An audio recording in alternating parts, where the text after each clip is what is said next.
Bonjour tout le monde, alors aujourd'hui je vais faire une petite expérience avec du slime et de la pâte intelligente magnétique.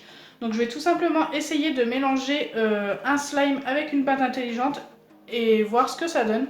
Donc celle-ci est magnétique et je l'ai depuis un petit moment maintenant. Et franchement elle est restée parfaite. Je me suis encore un peu amusée hier avec. Et je me suis dit pourquoi pas la mélanger dans un slime. Donc je vais vous la remontrer pour ceux qui n'avaient pas vu ma vidéo où je testais cette pâte. Je pense que ça peut nous donner quelque chose de sympa si les deux se mélangent. Ça, je ne sais pas du tout si ça va se mélanger. Donc voilà, la pâte intelligente, en fait, c'est une pâte qui s'étire un peu comme le slime, mais je sais pas, qui est beaucoup plus dure, qui peut se modeler et qui finit par s'aplatir, mais longtemps après, en fait, beaucoup plus longtemps après. Et celle-ci est magnétique. Donc par exemple, si je mets l'aimant dessus, il reste accroché dessus. Et ça va finir par l'entourer entièrement, mais là on va pas attendre parce que ça va être assez long. Hop. Et là je vais essayer de mélanger ça à du slime. Donc pour ça j'ai pris du slime que j'avais déjà fait lors d'une vidéo avec mon copain. Donc pour ceux qui ne l'ont pas vu, je vous invite à aller la voir. Il y aura le lien à la fin de cette vidéo. Donc j'ai pris à peu près la même quantité de pâte intelligente et de slime. Pour voir ce que ça donne, déjà je vais commencer par 2 morceaux. Parce que ça m'embêterait de gâcher la pâte intelligente entièrement si ça ne fonctionne pas.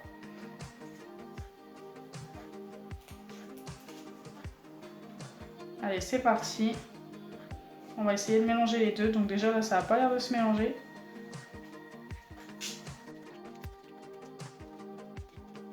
Ça me paraît assez compliqué à mélanger, mais bon, ça prendra le temps que ça prendra.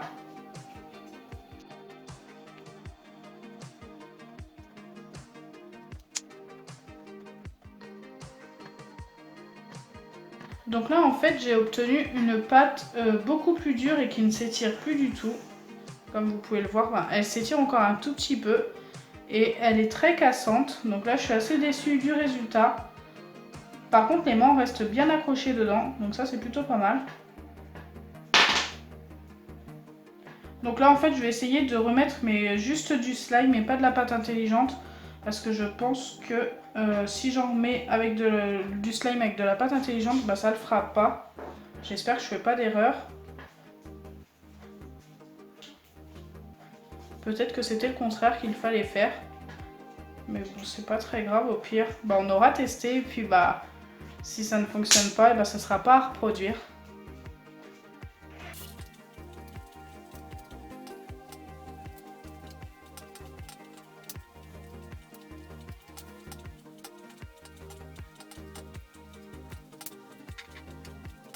Là j'ai mélangé un maximum et comme vous pouvez le voir, donc il reste encore des morceaux de slime sur le côté. C'est vraiment pas beau à voir du tout. Ça ne s'étire plus, mais là c'est vraiment devenu impossible à étirer. Et ça arrive sur les mains en fait. J'ai l'impression que la pâte intelligente est en train de fondre et tout, donc ça le fait pas du tout. Donc voilà, c'est un crash test qui ne sera pas validé. C'était une idée que j'avais eue en commentaire aussi, que j'avais vue depuis un petit moment et que j'avais envie de tester. Donc ça marche avec les pâtes intelligentes non magnétiques. Vous pouvez mélanger les deux et ça fonctionne super bien. Mais là, avec cette pâte intelligente là, je vous conseille tout simplement de la garder comme elle est. Et elle est vraiment superbe. Donc celle-ci, je l'avais eue sur Amazon. Et je regrette pas de l'avoir achetée. Donc heureusement que je n'ai pas mélangé le tout. Mais malheureusement, voilà, le résultat n'est pas ce que j'attendais. Donc l'aimant s'accroche quand même dedans.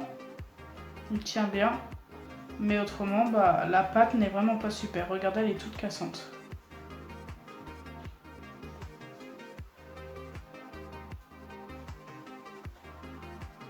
Donc vaut mieux garder les deux séparément. Donc si ma vidéo vous a plu, n'oubliez pas les pouces bleus, partagez et abonnez-vous. Bisous les amis!